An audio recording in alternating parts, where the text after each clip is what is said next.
تعرفوا وين موجود أقدم الملاعب الرياضية التاريخية بالعالم؟ موجود بسوريا، بسوريا وتحديدا بمدينة عمريت بطرطوس. عمر الملعب أكثر من 5000 سنة، وأثاره بعدها موجودة على بعد 7 كيلومتر من مدينة طرطوس بسوريا. تأسس الملعب بمدينة عمريت بالعصر الأموري، وبقيان قسم منه بطول 230 متر. الملعب بيتسع ل 12000 شخص، ومجهز ب7 درجات للجلوس، عرض كل درجة 55 سنتيمتر.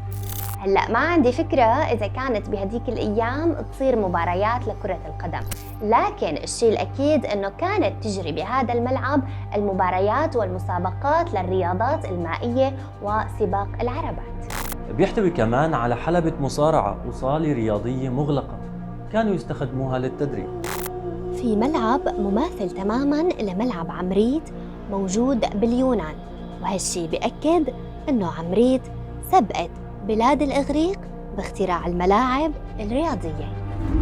ما قلتولي كنتوا بتعرفوا هالمعلومة من قبل؟ خبرونا بالتعليقات، وما تنسوا تكتبوا لنا أي فريق بتشجعوا.